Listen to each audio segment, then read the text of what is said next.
Bonjour Lucia Romo, bonjour à tous et bienvenue dans cette nouvelle vidéo sur notre événement, la PTCCB et le mois des femmes. Donc un mois où on rencontre des personnalités féminines qui s'engagent pour la psychologie, pour les TCC et également dans la lutte contre la stigmatisation.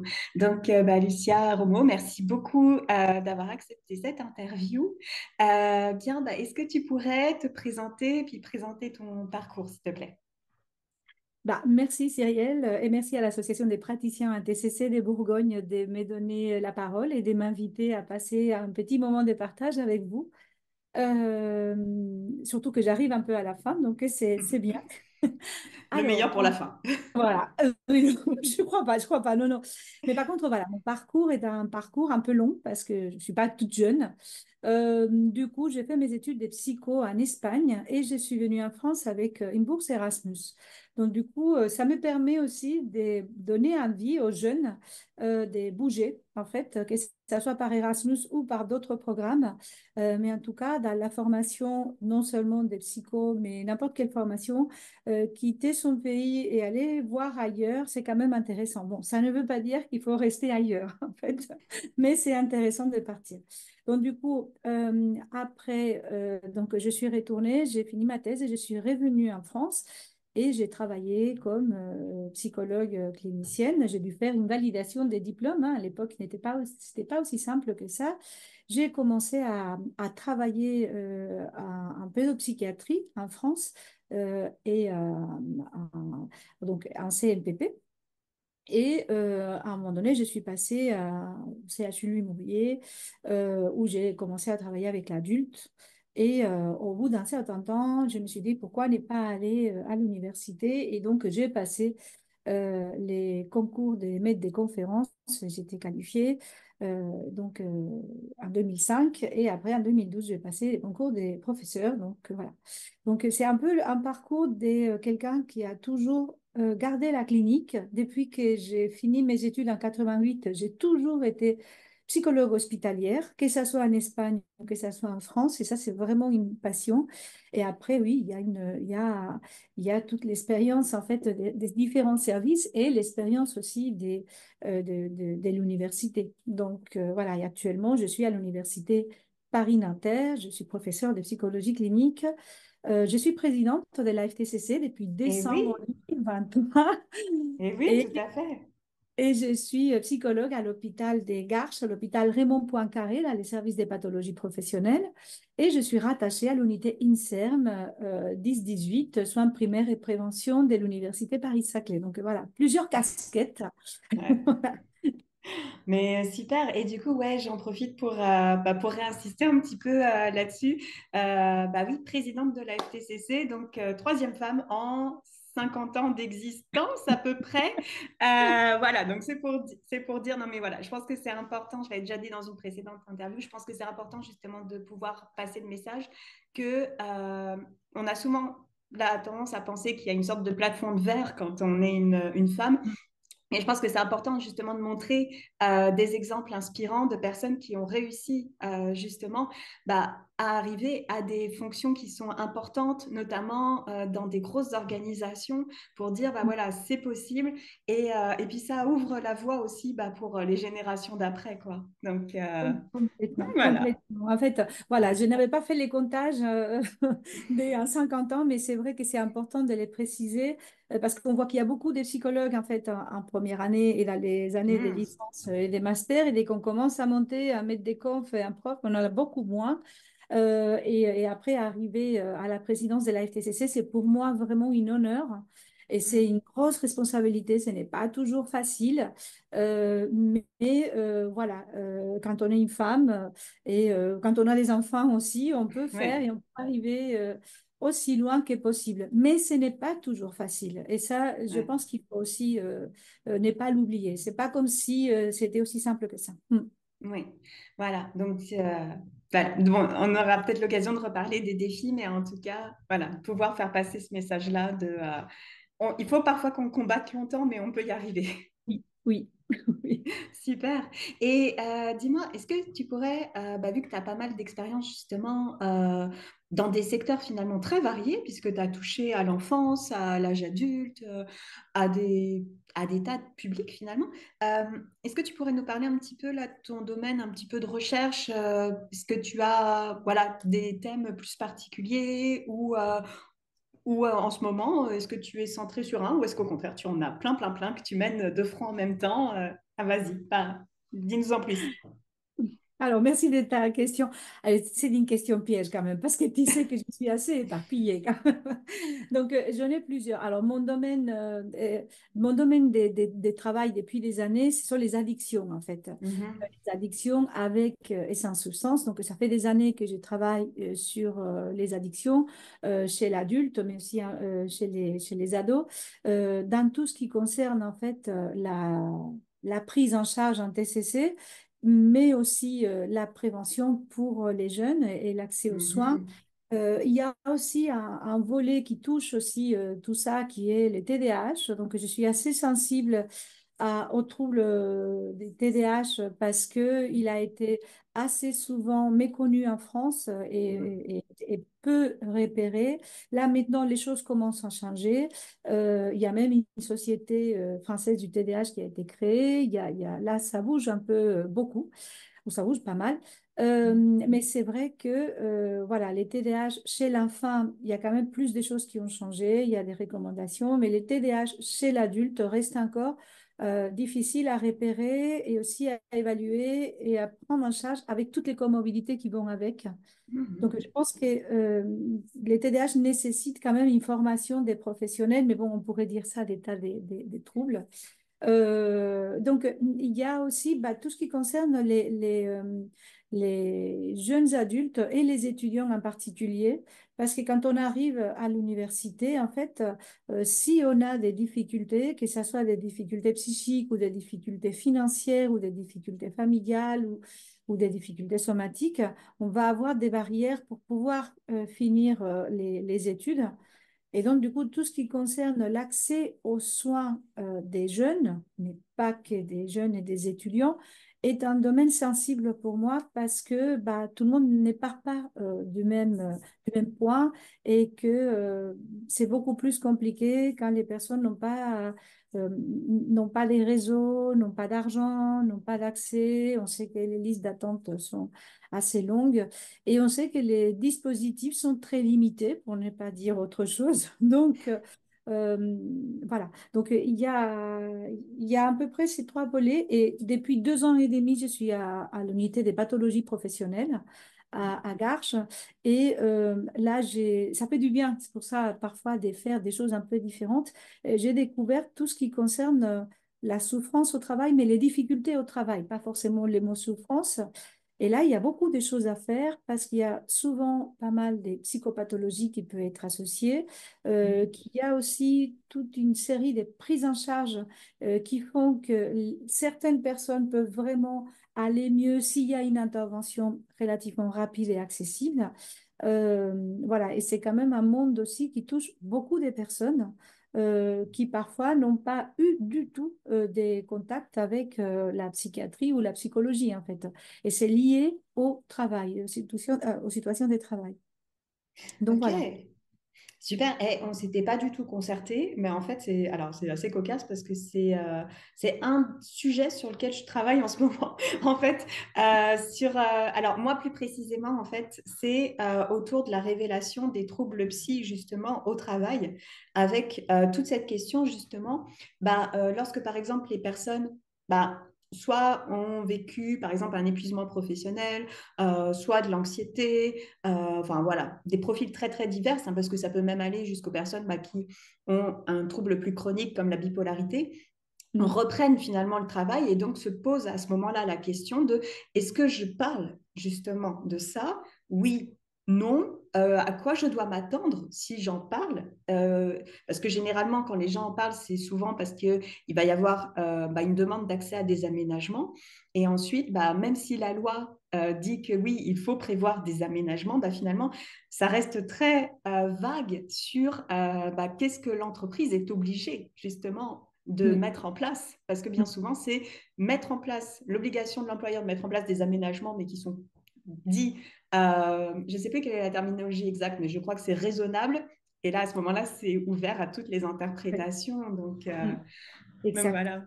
Et après, il y a Mais toute ouais. cette peur se sentir différent des autres. Mhm, Cette tout peur à qu'on fait. retrouve au niveau du travail, de dire pourquoi est-ce que je vais dire ça, comment les autres vont me regarder, qu'est-ce qu'ils vont penser de moi, avec tous les a priori sur les problématiques invisibles. Et donc, du coup, Mhm, si c'est invisible, c'est probablement parce que la personne veut travailler moins que les autres ou abandonne un peu les autres. Donc, voilà. ouais. Et pareil aussi, l'épuisement, on les voit aussi chez les étudiants et les étudiants ne veulent pas non plus être souvent différents des autres. Parfois, Mhm, ils ne profitent pas des aménagements qu'ils pourraient avoir. Mais c'est vrai que dans le monde du travail, où en fait, on est dans quelque chose qui est très, très large, large mhm, spectre, et on n'est pas forcément avec une pathologie précise, mhm, euh, c'est là où en fait les nouvelles approches processuelle, approche un réseau ou autre, en psychopathologie, ont beaucoup de choses à dire, en fait. mhm. Bah oui, tout à fait. Et puis, tu vois, pareil, quand tu disais, bah, les étudiants, par exemple, ils peuvent avoir accès à certaines choses, c'est leur droit, et que finalement, bah, ils ne se saisissent pas aussi de ces droits-là. Bah, du coup, ça relance aussi bah, après d'autres questionnements sur bah, comment est-ce qu'on s'auto-limite parfois. Et puis, il y a aussi la question peut-être de la peur d'être stigmatisé, mais aussi comment est-ce qu'on peut des fois bah, être victime soi-même de stéréotypes qu'on a peut-être intériorisés et qui font que justement, bah, on ne s'autorise pas à cause de ça, quoi. Mm. Donc, enfin, Oui, cette notion de stigmatisation, c'est très intéressant parce qu'en fait, dès qu'on a des modèles des personnes qui ont réussi, en fait, malgré leurs troubles ou leurs différences, en fait, ils sont assez sensibles à ça et c'est vraiment beaucoup plus intéressant pour eux qu'une information ou une sensibilisation à quelque chose, c'est de pouvoir s'identifier avec quelqu'un qui, malgré ses difficultés, voilà, a réussi. Euh, mhm. à la vie. Mm. Ouais, tout à fait. Mais c'est la question de la représentation aussi. Mm. Et c'est vrai que ça aussi, c'est un point important. C'est comment est-ce que après on peut se projeter soi-même si on n'a pas de modèle qui nous semble similaire. Et puis, bon, Mm. bah, voilà, on a, ben, c'est le principe aussi de l'apprentissage vicarien finalement. Oui. Mais du coup, on a un rôle assez important, nous, psychologues, dans notre pratique clinique, parce qu'on rencontre ces personnes-là en consultation, mais aussi dans la formation des étudiants, en formation initiale, mais aussi en supervision et en formation en PCC sur donner, transmettre en fait à ces personnes-là, à ces professionnels-là qui vont être en contact, toutes les notions-là des créativités, Mhm. vraiment transmettre l'espoir, parce Mhm. qu'un thérapeute, en fait, doit transmettre l'espoir à un patient sur la croissance, en fait, dans sa vie. Et ça, c'est quelque chose, en fait, à laquelle je suis sensible, mais voilà, je suis comme tout le monde, à tout ce qui va être la transmission des bonnes pratiques, si on peut dire, pour les thérapeutes, parce que c'est absolument nécessaire qu'on se questionne sur nos pratiques. Mhm.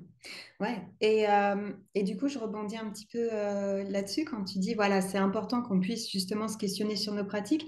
Alors, j'avais envie de te poser la question, est-ce que du coup, ça relève de la supervision ou est-ce que ça relève à ce moment-là d'un autre champ éventuellement? Est-ce que, voilà, c'est peut-être un peu vague là comme question, mais En est-ce que... fait, ça relève, je pense d'abord dans la formation initiale, Ouais. il est important de vraiment transmettre les messages que la formation ne s'arrête jamais, en fait. Mm.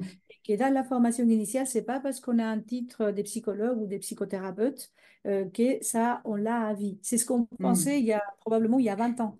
Mais ce Ouais. n'est pas le cas, en fait. Et donc, du coup, la seule façon, en fait, déjà, de pouvoir répondre aux demandes des patients et de la société, en fait, c'est de s'actualiser en se formant et aussi de s'actualiser quand on a une difficulté en travaillant en supervision avec un collègue ou en travaillant en intervision. Et ça, c'est tout au long de la vie. Je pense que ça, il faut les transmettre dès les débuts pour que les jeunes intègrent qu'il est tout à fait normal de continuer à se former, et de continuer Mhm. à se superviser et à s'interviser, en fait. Ouais. Je pense qu'ils sont de plus en plus conscients, en fait, probablement plus que nous, parce que nous, on a un peu été au moment où on nous donnait un diplôme et c'était à vie, en fait. Et là, Mhm. en tout cas, à la FTCC, pour continuer à être thérapeute, il faut justifier un nombre d'heures de supervision. Et c'est quand même une bonne chose, parce que c'est comme ça aussi dans tous les pays. J'imagine qu'au Canada aussi, doit être quelque chose d'assez similaire. Bah, oui, alors effectivement, il y a un quota d'heures effectivement de supervision qu'il faut pouvoir justifier, mais même un quota d'heures aussi de formation. Alors après, voilà, il n'y a pas d'obligation, entre guillemets, de suivre des formations très très longues. Mais en tout cas, voilà, il y a des formations qui sont reconnues par l'Ordre des psychologues du Québec et du coup, il y a un certain nombre d'heures qui sont demandées de suivre voilà, régulièrement pour pouvoir justement bah, continuer à montrer qu'on est dans cette démarche de formation. Ça reste après assez libre dans le sens où bah voilà, on peut très bien dire bah moi j'ai envie de me former, je ne sais pas moi, sur la clinique de l'enfant par exemple. Tout comme on peut se dire, bah, moi j'ai envie de me former plutôt, genre, voilà, j'ai envie de poursuivre ma formation en TCC ou j'ai envie de suivre quelque chose sur un autre domaine. Enfin voilà, ça reste assez libre finalement sur le sujet, mais en tout cas, il y a cette volonté de à s'assurer que les personnes continuent à se superviser et à se former effectivement de façon régulière, quoi.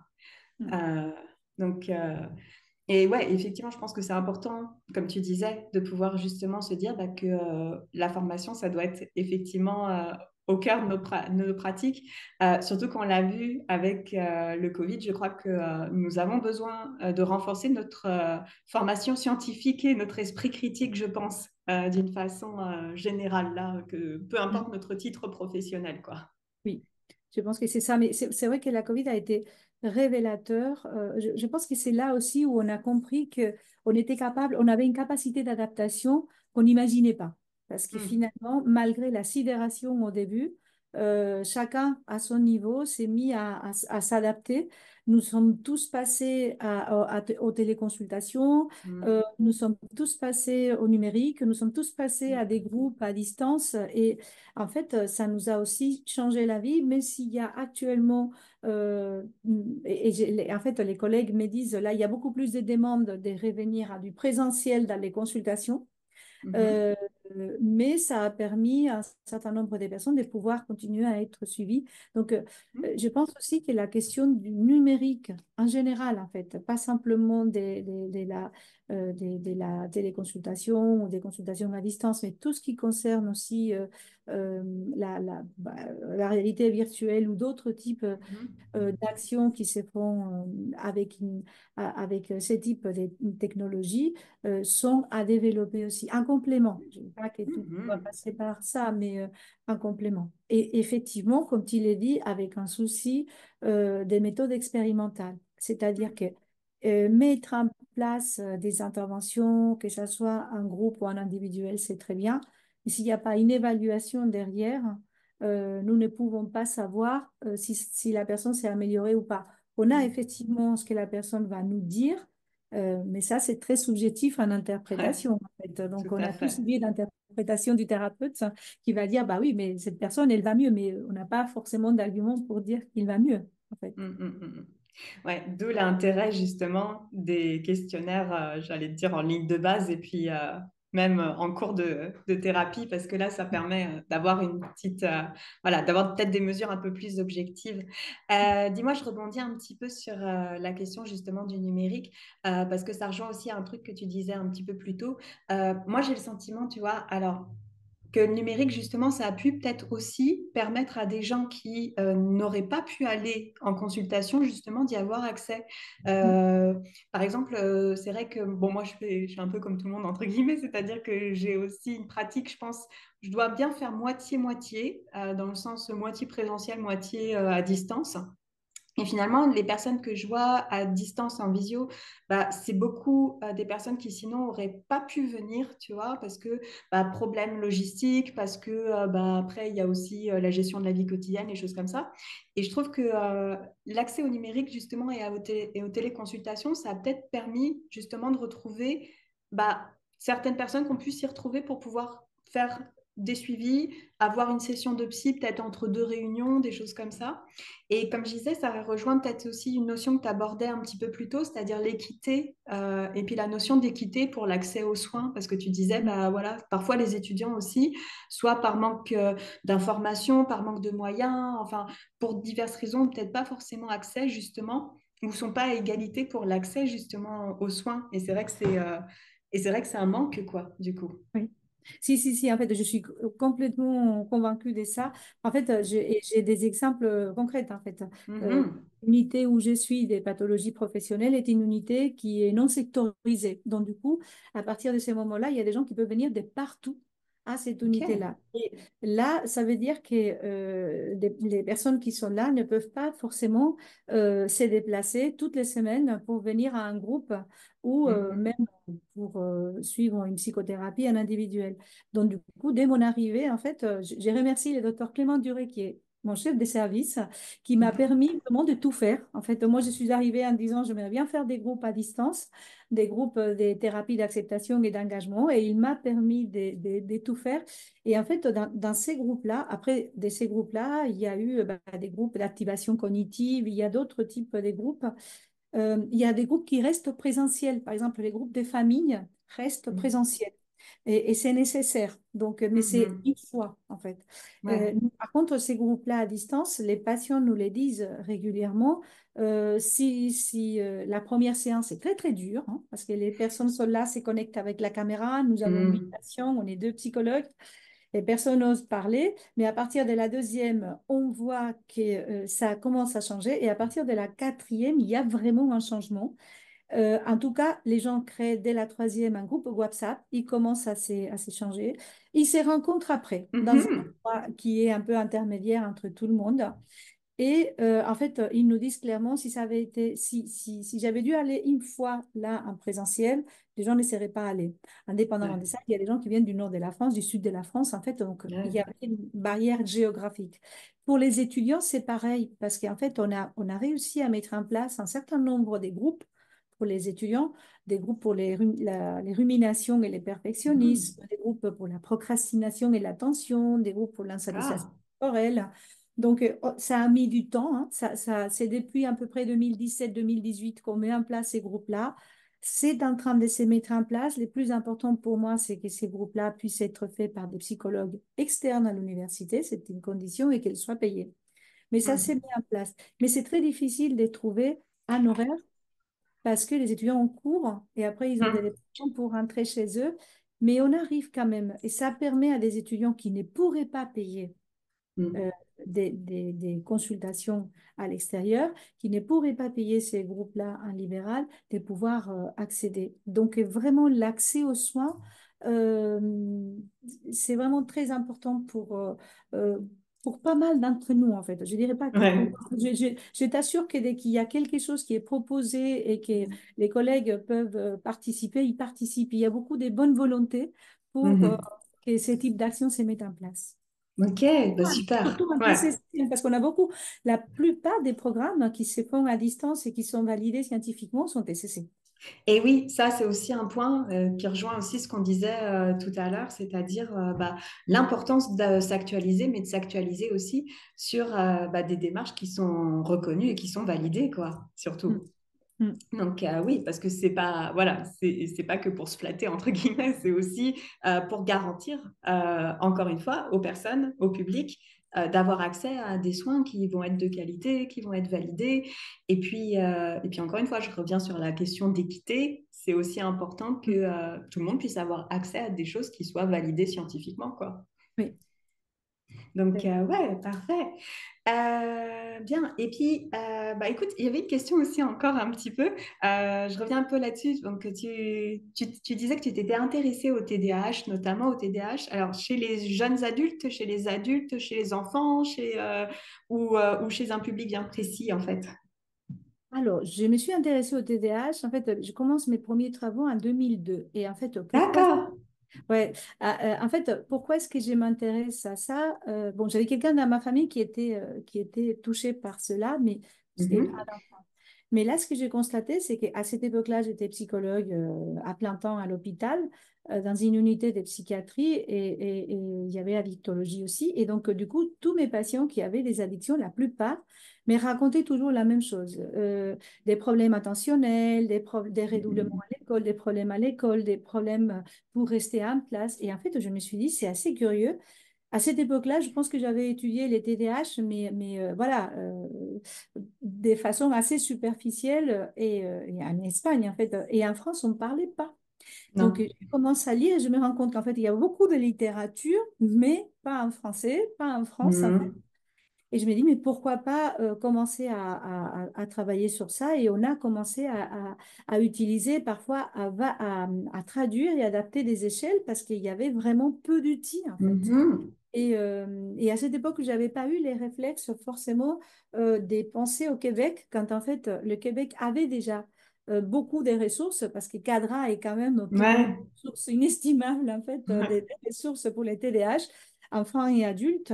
Mais j'avais pas les bons réflexes, donc j'ai mis du temps à avancer et j'ai intégré en 2003 donc, l'association Hyper Super TDAH France, qui est une des associations des personnes et des familles qui sont touchées par les TDAH. Il y en a d'autres, hein, je ne veux pas, mais c'est quand même une association qui était là depuis très longtemps et qui a fait beaucoup avancer les choses. Et on fait avancer les choses quand on travaille avec les personnes qui sont touchées par ces troubles-là, parce qu'ils nous donnent en fait une perception de ce qu'ils vivent, de comment ils avancent et les difficultés qu'ils ont, qu'on n'a parfois pas par les questionnaires, par les entretiens ou par autre chose. Donc, voilà comment je me suis intéressée. Et après, effectivement, il y avait la notion des... c'est très difficile d'évaluer parce qu'il y a beaucoup de Mhm. comorbidités. Ouais. Parce que chez les enfants, parce qu'en France, il y a quand même aussi toute une variété de médicaments qui est plus réduite que dans d'autres pays, qui a beaucoup de réticences encore. Il y a des choses qu'on n'entend pas dans d'autres pays, le fait que ça soit un trouble inventé, que ça soit pour l'industrie pharmaceutique. Enfin, on entend Mhm. vraiment des choses et les patients, ils viennent avec cela. Et c'est parfois très, très compliqué. Donc,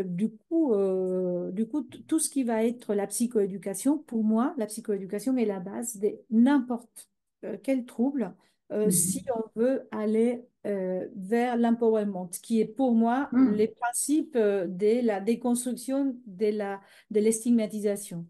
Ouais. J'intègre que j'ai un problème, je me forme, je m'informe sur ces problèmes-là, et du coup, en fait, bah, je pourrais lutter contre les stigmatisations. Donc, la psychoéducation est importante pour tous les troubles, en fait. Mhm.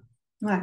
Et puis, je rebondis sur l'histoire, enfin, sur justement Hyper Super, parce que j'ai envie de dire, encore une fois, on doit beaucoup, je pense, aux associations de Oui. parents. Mm. Moi, par exemple, bon, Hyper Super, enfin, j'ai un petit peu connu, mais surtout, ça me fait penser que, par exemple, la première fois que j'ai entendu parler de la dyspraxie, c'était pas du tout dans le cadre de la faculté. Alors que j'étais en stage et qu'en fait, il y avait justement une famille qui était membre de Dyspraxie qui est fantastique. Et c'est elle qui m'a parlé justement de l'association. Et c'est par ce biais-là que bah, je me suis renseignée sur ce qu'était la dyspraxie. Sinon, j'avais eu zéro cours dessus quoi, en université. Mm. Donc, Non, non, mais je pense que cette notion-là est en train ouais. effectivement d'évoluer avec la notion des patients Mhm. experts. Mais c'est vrai Mhm. qu'il reste encore bah, tout ce qui va être trouble concernant l'enfant. Mais des associations comme Mediagora, AFTOC ou UNAFAM, en fait, ils font un travail qui est complètement complémentaire de celui que nous faisons. C'est un peu Mhm. comme les associations d'entraide, hein, les alcooliques anonymes, les narcotiques anonymes. En fait, nous ne pouvons pas faire le travail qu'ils font. C'est un travail différent, mais il est complètement complémentaire. Donc, toutes ces associations-là, nous avons une obligation, mais vraiment une obligation de travailler avec eux, en fait. C'est Ouais. important. Ouais. Et puis, du coup, ça me permet de faire un pont aussi, c'est de rejoindre une des valeurs des TCC, c'est le fait de reconnaître que la personne en face de nous est experte aussi d'elle-même et puis de son trouble. Complètement, complètement. Et Ouais. c'est ce qu'on dit, en fait, c'est ce qu'on apprend à nos étudiants dès les débuts, c'est que quand un patient nous dit ah non, non, mais dites-moi ce qu'il faut que je fasse parce que vous avez écrit, vous savez, vous connaissez très bien. Non, non, écoutez, moi, je suis, j'ai lu beaucoup, j'ai vu des patients, etc. Je suis Mhm. experte d'un peu tout ça, mais vous, de votre trouble, de votre maladie, de votre problème, vous êtes l'expert numéro un. Et là, ça nous met vraiment dans un pied d'égalité qui va vraiment faciliter l'alliance thérapeutique. C'est extrêmement important voilà, cette approche-là expérimentale, collaborative, non hiérarchique, en fait, Ouais. c'est la base, en fait, de notre travail. Ouais. Parfait. Dis-moi, d'ailleurs, justement, bon, bah, tu as eu une pratique vraiment très, très variée, mais que tu continues d'avoir une pratique variée d'ailleurs. Tu as des engagements associatifs, enfin tout ça. Est-ce que tu serais OK de nous parler un petit peu des défis que tu as pu rencontrer, toi, que ce soit à titre personnel, à titre professionnel, enfin vraiment sans toi libre, en fait. Alors, je vais peut-être un tout petit peu, même si je t'avais dit au début que pour moi, parler de moi, c'est pas simplement un exercice facile, mais je me Ouais. demande si ce sont des personnes que j'apprécie. Alors, mon premier défi, et les tout premiers, ça a été bah, les défis de mes études. Parce qu'en fait, je viens d'une famille qui n'avait pas beaucoup d'argent, donc j'étais boursière, j'ai toujours été boursière. Et les études que j'aurais voulu faire à l'époque, c'était physique. J'étais très bonne en physique et c'était ce que je voulais faire. Mais j'ai eu peur et je me suis dit, je ne suis pas sûre que j'arrive à garder la bourse. Je me suis dit, je vais faire autre chose. Pourquoi pas psycho? Donc, j'ai commencé mes études de psycho sans être complètement convaincue de ce que je voulais faire. Et en fait, je me suis passionnée après. Donc, c'était un premier défi. J'espère vraiment que les jeunes, quand ils ont envie de faire quelque chose, ils essayent. Il faut vraiment pas se dire, voilà, vous n'arriverez pas à cette espèce d'auto-exclusion qu'on s'est fait Mhm. au début. Après, j'ai eu un autre défi à relever qui était le défi de la langue. En fait, quand on change de Mhm. pays et qu'on ne parle pas la langue, ça a été un peu compliqué, surtout qu'en pédopsie, les enfants ne font pas cadeau. Eux, ils ne comprennent pas que toi, tu ne parles pas. En fait, ils ne connaissent pas les mêmes mots. Donc, du coup, j'ai eu des situations très rigolotes parfois avec les enfants. J'ai raconté une anecdote parce que je crois que ça, c'est que j'étais au CMPP de Necker, enfant malade. Et en fait, un jour, un enfant, il m'a dit, mais à la maison, j'ai un cochon d'Inde. En fait, je ne connaissais pas les mots cochon d'Inde, je connaissais les mots cochon. Donc pour moi, D'accord. cet enfant avait chez lui un cochon. En fait, je me dis, D'accord. OK. comment on peut avoir ça à la maison? Donc en fait, j'ai noté tous les mots que je ne connaissais pas pour après regarder. Et donc, en fait, voilà, j'étais assez étonnée. Voilà, on apprend beaucoup, beaucoup de choses, mais c'est quand même un défi. Et après, bah, je pense que tous les autres défis qui sont arrivés par la suite, bah, c'est les défis un peu habituels qu'on peut avoir. Bah, les défis des pouvoir arriver à avoir la validation du diplôme, pouvoir arriver aussi effectivement à passer un concours à la PHP. Je fais partie du premier Mhm. titre de la PHP en 1996, je crois, 96. D'accord. OK. Euh, et donc là, c'était quand même déjà un défi. L'effet après bah, avoir des enfants, parce que c'est pas simple d'avoir une vie Mhm. professionnelle et Ouais. aussi, en fait, ces passages-là entre la clinique et l'université, ça, c'est un défi. Parce que l'université, en fait, demande beaucoup de temps. Mhm. Et quand on est en clinique, en psychologie clinique, il faut quand même, c'est un avis personnel, avoir une pratique clinique. Et cette D'accord. pratique clinique, elle est chronophage. Cette Mhm. pratique clinique peut être en libéral, peut être en association, peut être en institution des soins, en hôpital Mhm. ou autre. Et cette articulation n'est pas toujours simple. Parce que voilà, c'est parfois travail le matin, le soir, le week-end, les vacances. Mhm. Mais en même temps, si on ne se nourrit pas de la clinique pour l'enseignement et la recherche, c'est un peu limité. Donc voilà, tout ça, ça fait partie des défis. Je pense que les défis aussi, c'est un message d'espoir, en fait, ils sont aussi temporels, en fait. C'est-à-dire que c'est pas les mêmes défis quand on a 30 ans que quand on a 40 ans, que quand on a 50 ans. Et les plus importants dans tout ça, c'est de constituer un bon réseau, en fait. Mhm. Quand on est thérapeute, de savoir à quels collègues on peut envoyer, avec qui on peut travailler, de créer un petit groupe d'intervision. Et quand on est chercheur aussi, d'avoir un réseau des recherches avec des personnes avec qui on peut partager des intérêts communs, des valeurs communes. Donc, ces travails-là en réseau, ces travails-là en équipe est nécessaire en fait à tout moment. Et c'est, voilà, ce sont des défis en fait. Mais ce sont des défis qu'on surmonte petit à petit en construisant en fait ce qu'il faut. Ok, bon, bah super. Je suis sûre que des tas de gens vont pouvoir se reconnaître là justement à travers ce que tu dis. Bien. Dis, j'avais envie qu'on puisse revenir justement sur bah, les étudiants, justement, et puis bah, sur les enjeux de santé mentale pour les étudiants, et puis tout ça. Est-ce que tu peux bah, nous en reparler un peu, s'il te plaît?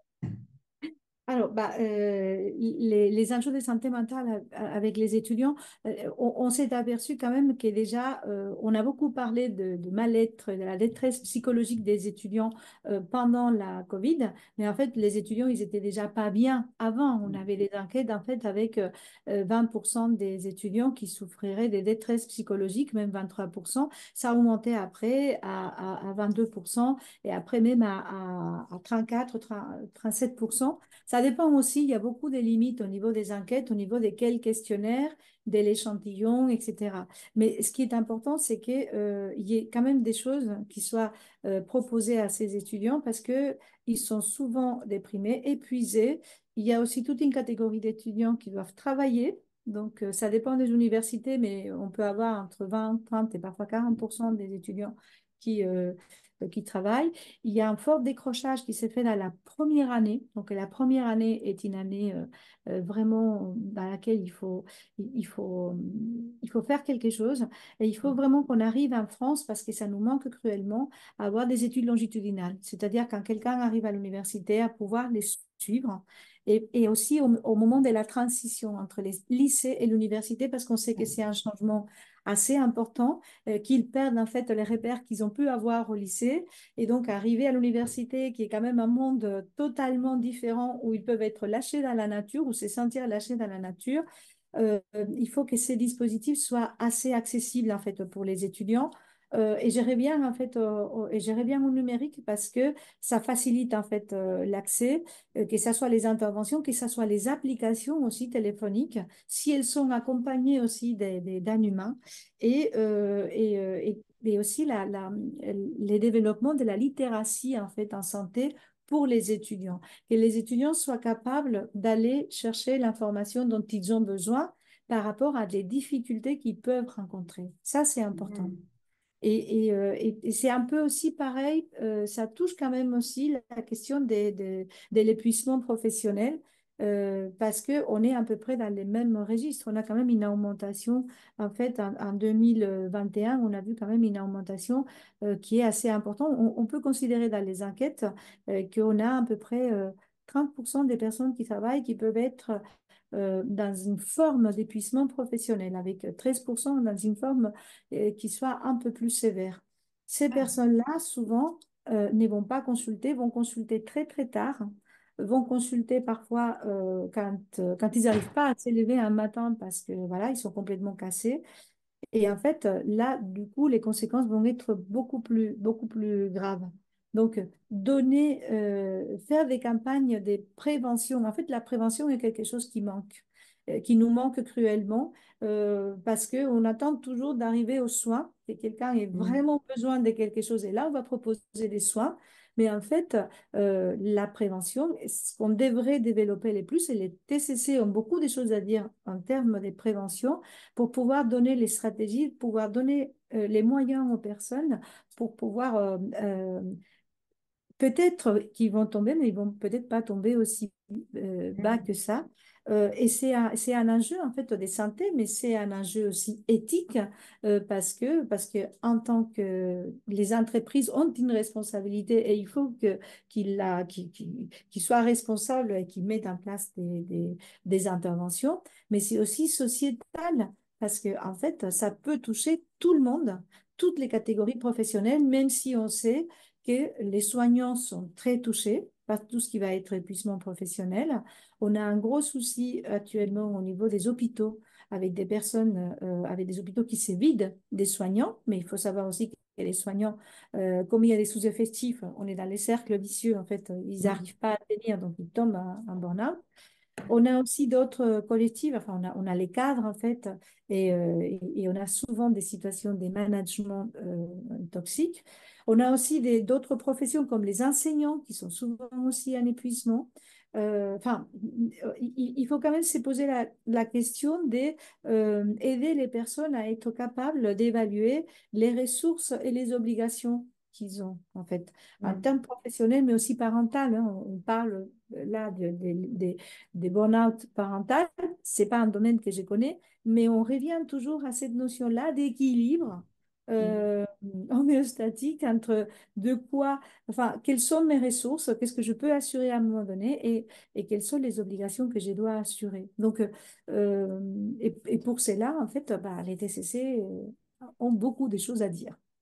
Ouais, et puis là, tu vois, ça me fait penser aussi à d'autres points, c'est-à-dire tu parlais de la prévention, je pense que effectivement c'est un point important à rappeler, c'est que qu'on soit employeur, qu'on soit directeur de structure, qu'on soit manager, enfin ainsi de suite, il y a justement bah, des obligations qu'on a à assurer pour justement garantir la sécurité et la santé au travail. Et bien souvent, j'ai l'impression que, bah, comme tu disais, c'est que finalement, bah, ces mesures on va peut-être en parler, mais finalement, quand c'est un peu trop tard, on parle peut-être pas assez du côté préventif. Et quand on en parle, finalement, bah, on en parle comme de quelque chose d'un peu extérieur. Et Mm, voilà, en disant, bah oui, mais si vous ne vous sentez pas bien, allez consulter, mm. donc médecine du travail, allez consulter tel organisme, enfin ainsi de suite. Mais comme si c'était finalement, comme si la réponse devait venir de l'extérieur et que c'était la personne concernée qui devait être unique Exact. Et responsable. c'est ça qui est Mm. grave, c'est en fait euh, faire porter la responsabilité exclusivement par Mhm. la personne. Quand en fait, Oui. il y a des structures qui sont toxiques, en fait, et qui Mm. vont provoquer cela. Mais c'est valable aussi au niveau des addictions, en fait. Quand vous considérez que, en fait, bah, les problèmes d'un joueur pathologique est exclusivement sa responsabilité, non. Là, quand il y a un problème, d'addiction, la personne a perdu la capacité aussi de pouvoir faire un choix, donc on est dans un trouble, mais il y a aussi tout un aspect sociétal Mhm. des préventions qui doit être faites avec le fait d'éviter des jeux qui peuvent être très addictifs, des mesures, des limitations ou autres. Donc voilà, on ne peut pas simplement rendre les personnes responsables de tout. Parce qu'il y a aussi des responsabilités sociétales qu'il faut vraiment ramener sur les tapis, en fait. Mais oui, tout à fait. Et puis j'ai envie de dire aussi de ne pas faire la promotion également de comportements qui sont délétères. Parce que Oui. tu parlais du jeu pathologique, pour le coup, j'ai l'impression que ces 10 dernières années, on est un peu justement bah, envahi de publicité et de choses comme ça. Là où Mm. peut-être il y a quelques générations, entre guillemets, et ça nécessitait plutôt, enfin, c'était un peu ségrégué, entre guillemets, je dirais, à certains lieux. Là, maintenant, bah, globalement, tout le monde peut y être depuis son canapé, quoi. Oui, en fait, Internet a changé la donne parce que moi, Mhm. quand j'ai commencé, en fait, dans les années 2000, à voir des joueurs pathologiques parce que mes chefs de service s'intéressaient à ces sujets-là et que je connaissais rien, donc j'ai beaucoup appris. Bah, il y avait, oui, il y avait les grattages, etc., mais il y avait les casinos. D'accord? Mhm. Les casinos avaient des barrières, des lieux, en fait. Ça ouvrait à Oui. 10 heures du matin, ça fermait à 4 heures du soir, en fait, Ouais. de la nuit. Là, maintenant, on peut jouer partout, à tout moment, Mhm. dans les sites légaux et illégaux, sans limite, avec une facilité pour être spammé et sollicité, en fait, et avec la possibilité aussi que les mineurs trichent sur l'inscription dans des sites des jeux, c'est hallucinant, en fait. C'est Mhm. hallucinant. Et donc, euh, moi, je suis d'avis qu'il faut non seulement plus des contrôles, ça c'est évident, mais il faut surtout beaucoup plus des sensibilisations et des psychoéducations et des sensibilisations à critiquer les choses, en fait. Mhm. L'interdiction ne marche pas. Dire que c'est pas bon ne marche pas. En fait, on Non. laisse. Mais par contre, dire qui est en train de gagner beaucoup grâce à ça et qu'à long terme, c'est la perte en fait qui arrive, c'est beaucoup plus efficace. Donc, tout un travail sur la publicité, sur la critique de la publicité, et probablement aussi sur tout ce qui va être autre loisir qui ne soit pas forcément des loisirs en fait néfastes en fait. Mhm. Et d'autres alternatives des vies en fait. Mm. Mhm, tout à fait. Et puis là aussi, comme tu parlais, les TCC ont un rôle à jouer, puisque justement, bah, il y a beaucoup finalement au niveau des addictions qui se jouent purement au niveau psychologique, effectivement. Surtout quand on est sur une addiction sans substance, où là, a priori, tu me corrigeras, hein, mais c'est essentiellement un mécanisme justement cognitif et puis émotionnel finalement. Mm. Je pense que pour les addictions, les TCC, enfin déjà, il y a beaucoup des littératures et des programmes evidence-based. Je crois qu'on a vraiment les trois dimensions qui sont sur lesquelles on peut agir dans les addictions avec ou sans substance, surtout sachant que même s'il y a des spécificités en fonction des addictions, surtout avec substance, celles sans substance, en fait, présentent des mécanismes en fait, addictifs qui parfois sont similaires. Quand on parle des jeux vidéo, et des réseaux sociaux, voilà, quand on parle des jeux, des hasards et d'argent, enfin, c'est quand même les deux addictions en fait qui sont passées à être dans les classifications internationales. Après, on a d'autres comme les achats pathologiques ou l'addiction au Mhm. travail. Bon, c'est quand même autre chose. Mais ce que je veux dire, c'est qu'on a l'action sur les comportements des personnes avec tout ce qui peut être comportement alternatif, comportement des plaisirs autres, l'aspect émotionnel sur la gestion de la régulation émotionnelle et l'aspect cognitif après, si on les regarde différemment avec la question des processus, en Mhm. travaillant sur les ruminations, en travaillant sur la régulation émotionnelle, en travaillant sur les sentiments d'efficacité personnelle, sur les vies attentionnelles, sur les écarts entre les soi. En fait, on a vraiment des processus sur lesquels on peut travailler, souvent même quand on a plusieurs addictions, ce qui est le cas, la Mhm. polyaddiction est fréquente en fait. Et nous, nous avons les meilleures armes en fait. Parfait. On parlait, tu vois, là tantôt, justement, bah, finalement, toi et moi, à des moments et sur des plans géographiques différents, on a vécu l'expérience de l'expatriation. Mm. Et, et c'est vrai qu'on parlait tout à l'heure un petit peu de la question de l'ordre. Bon, alors c'est vrai que là maintenant, moi je suis dans un pays où effectivement il y a un ordre des psychologues. En France, j'en ai entendu parler quand j'ai démarré mes études, c'était en 2004, voilà, et ça ne bouge pas beaucoup. Est-ce que ça te tente d'échanger un petit peu sur ce sujet justement? Alors, moi, ce que je pense, c'est que notre profession doit s'organiser d'une façon où on soit crédible et on puisse discuter avec nous et on puisse être dans les instances et on puisse négocier aussi notre position. Donc, c'est un cadre, en fait, Mhm. comme les autres professions. Ben, ça va être très compliqué et un reflet de ces problèmes-là, de manque d'ordre des psychologues, avec tous les limites que ça peut avoir. Hein. Je ne dis pas que c'est la panacée, j'ai dit simplement que c'est déjà une façon d'être structuré et une façon aussi de pouvoir de pouvoir discuter avec les instances. Mais on les voit aussi à l'hôpital, c'est-à-dire à l'hôpital, nous sommes sous la tutelle, si on peut dire, du Mhm. DRH en fait. Mhm. C'est-à-dire qu'on n'a pas de structuration, tous les psychologues en fait sont là, peu importe l'expérience ou les fonctions ou autres. Et du coup, il y a des collèges des psychologues. Oui, mais les collèges des psychologues sont des entités qui n'ont pas une existence juridique. Donc, Mhm. on ne peut pas négocier avec les collèges des psychologues. Il peut y avoir des discussions, mais je pense que notre profession nécessite un travail de réflexion, un travail d'organisation, si on veut continuer à avancer et à pouvoir peser dans les décisions gouvernementales, en fait. Et ça, oui, on aura il y a toujours des bénéfices et des pertes, d'accord? Mais on doit passer par là parce qu'on ne peut pas non plus avoir une reconnaissance de notre profession si à côté de ça, nous ne montrons pas de quoi on est capable, qu'est-ce qu'on est capable de faire et du coup, euh, qu'est-ce qu'on n'est pas capable de faire et surtout, qu'est-ce que les autres ne peuvent pas faire à notre place. Mais pour Mhm. cela, il faut être très clair. En fait, voilà ce qu'on sait faire. Et donc, avec une formation précise, une formation qui soit, voilà, qui ne permette pas à n'importe qui de dire, mais moi, je sais faire la même chose ou je peux faire la même chose. Mhm.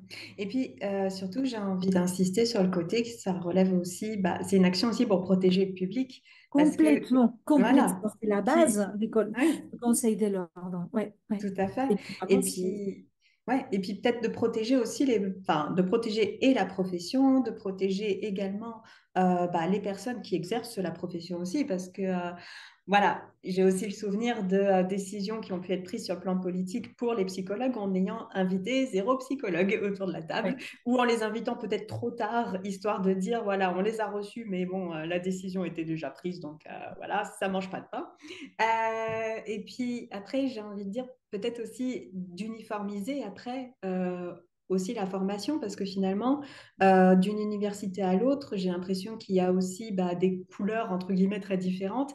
Mm, Et peut-être, alors tout en respectant hein, voilà, les obédiences de chacun, j'ai envie de dire peut-être qu'il y a quelque chose à jouer aussi pour qu'on ait une formation scientifique tous, quelle que soit ensuite notre pratique, notre domaine, enfin notre public mm. de prédilection et ainsi de suite. Je suis complètement d'accord. En fait, je ne suis pas pour un paradigme unique et Hmm. qui écrase tous les autres. Je pense que la Suisse aussi a un bon modèle, en fait, avec plusieurs approches. Mais par contre, il n'est pas admissible qu'il y ait des lieux où il y ait une seule approche qui soit enseignée exclusivement et que tous les étudiants soient un peu obligés d'avoir cette approche-là exclusivement et qu'après soit aient un titre des psychologues pour être confrontés à des patients dont ils ont parfois pas quoi faire. En fait, ce que tu disais tout à l'heure, il faut quand même que tout le monde puisse avoir accès à un soin en fait des qualités et à un soin qui est validé scientifiquement. Et pas n'importe quoi en fait. Donc je Mhm. suis complètement. Donc il y a un travail et donc ce travail-là, la question c'est qu'il faut aussi avoir les courages politiques. À un moment donné, de l'imposer, et on sait qu'il y a beaucoup de lobbying derrière. Il y a beaucoup aussi des commissions qui se font avec, comme tu l'as dit, des personnes qui ne sont pas psychologues, mais qui parlent à la place des psychologues. Mhm. Donc, je pense que d'autres personnes puissent parler d'économie de la santé, en fait, euh, enfin, mais les psychologues, quand ça touche la psychothérapie, je ne comprends pas qu'on ne puisse pas inviter les psychologues à participer. Parce qu'en Mhm. général, en France, la psychothérapie, elle est faite par des psychologues et des Mhm. psychothérapeutes, Oui. mais pas forcément par d'autres professions. Mhm. Tout à fait. Et puis, ou de ne pas voilà, ou de pas inviter des personnes concernées uniquement quand la décision est déjà prise. Parce que malheureusement, Exactement. j'ai vu des collectifs, et c'est tout à leur honneur hein, de s'être impliqués. Et il y a des gens aussi très bien qui ont été au créneau très, très rapidement. Mais malheureusement, j'ai eu l'impression qu'on les a écoutés, enfin qu'on les a reçus, qu'on les a écoutés, je ne sais pas. Mais en tout cas, qu'on les a reçus finalement après coup.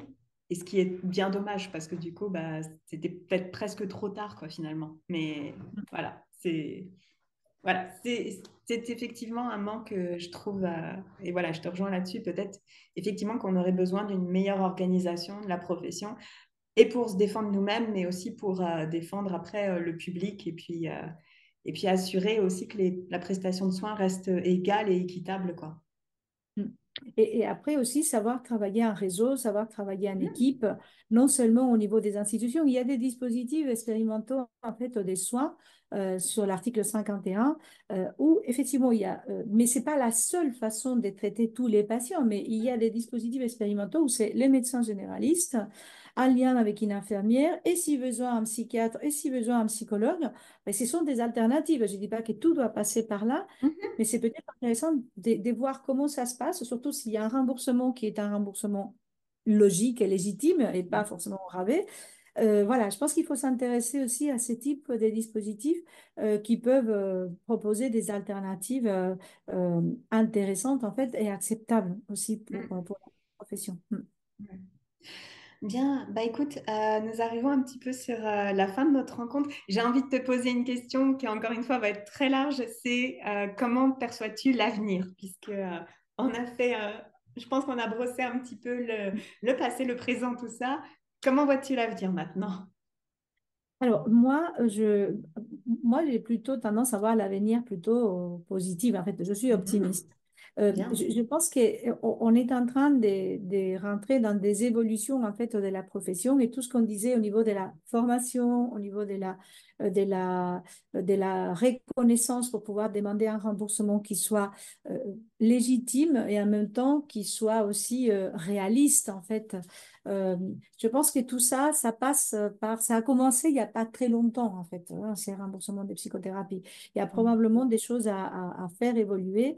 Mais je reste optimiste parce que enfin, pour moi, les nouvelles générations sont en train d'arriver en fait à voir que les choses bougent et que nous avons aussi les associations des patients aussi avec nous, Mm. qui nous soutiennent, à condition aussi que nous, on travaille avec eux. Donc, moi, je suis plutôt optimiste de ces côtés. Je pense que les choses aussi sont en train d'échanger en termes des formations et d'explications psychopathologiques, en fait, avec tous ces approches-là, processuelles, transdiagnostiques, qui permettent aussi de mélanger les populations, qui permettent aussi de mutualiser les moyens et de pouvoir aussi parler un langage qui n'est pas exclusivement catégoriel et séparé.